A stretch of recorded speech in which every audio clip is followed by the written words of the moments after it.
Did I ever think this business would be this big? We're not done.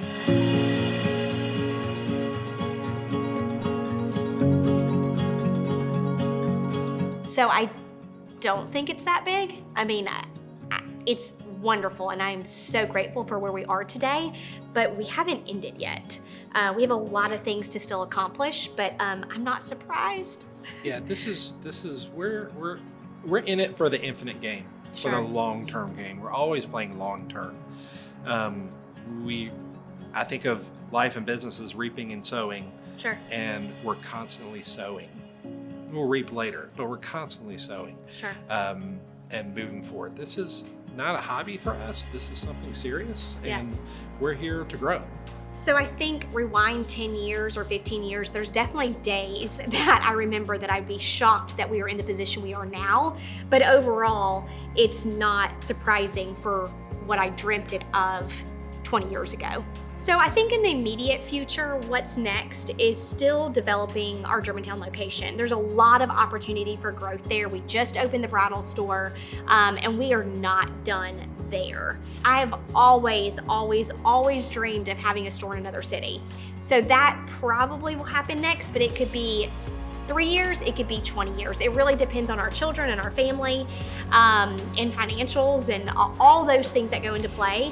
But I think that's where we're at. Could be other businesses in the mix. Who knows? Other businesses, You know? yeah.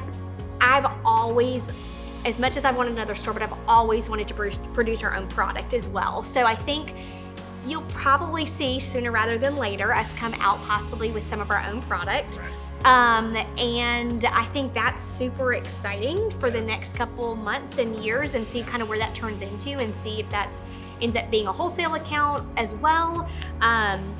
I don't know, time will tell on that one. We do work a lot more than a lot of our friends or acquaintances. Sure. Because of the It's our business livelihood. and the demands there. And the kids are getting to that age where they start to realize that. So we try to have conversations with them about what we're doing and why we're doing it. We bring them along sometimes to the store. Sure. They can name the stores. Sure. They know that mommy's in a meeting, or she's probably over here or over there. So they get it. Yeah. But we have to make a lot of intentional time to do things with them outside of work. Really, like on the calendar, intentional time, or else the business swallows up that time. Right? Completely, absolutely. So I don't ever want our children to feel like they are required to work at our store. They are always welcome to work there, but I will say that they will have to work other places first to realize that mommy and daddy are not so crazy on our expectations. But they are welcome to come into the business if it 100% is something they want to do. I would never want them to feel forced to come into our business at all. Otherwise, it can turn into a retirement plan. It doesn't have to go through the generations. I mean, it really is not in our hands of where it ends. And so, it's really, the ball's in their court if they want to or not. We do try to instill some boldness in them. Oh, yeah. Not to be so reserved, to put their foot forward and Yeah. take that risk. Yeah. Because that's, if It's you're super. gonna be an entrepreneur, if you're gonna step out, if that's your thing, you gotta be able to do Yeah. that. So as the kids get older, so right now Sage is 6 and Steele's almost 4, we do have more expectations for them as far as helping in the business. So like as Sage probably gets 8 or 9, 10, you will see them in the organization a lot more. This last year she came and was tagging Christmas ornaments, and right now she still thinks it's fun. But we will see as the years come, but I think it's so important to get them involved in it, not because they have to be involved in it when they become adults, but I think that work ethic is so important to instill at a young age. Right.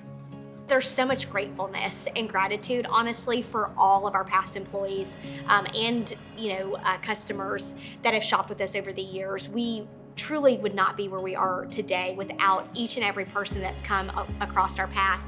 We always try to tell our team members that they are standing on the shoulders of giants, meaning that people in year 1, 2, 3, 4, 5 have gotten us to where we are today. People that went without paychecks. Yes, or bounce paychecks back in the day, way back in the day. But they're standing on the shoulders of those giants that really pushed through those trenches and got us to where we are today. And so just a lot of gratitude for where we are.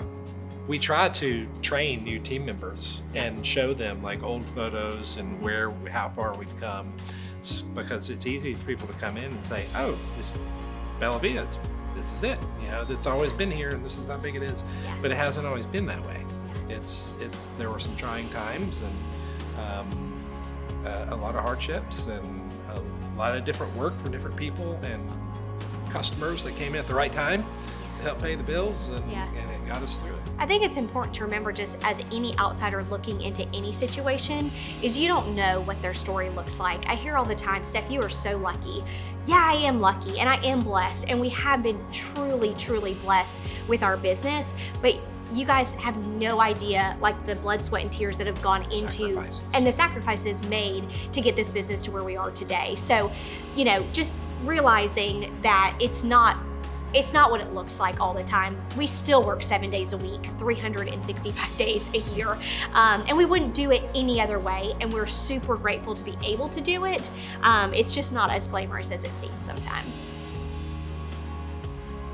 Thank you so much for your support over the last 20 years. We would not be here if it wasn't for you guys.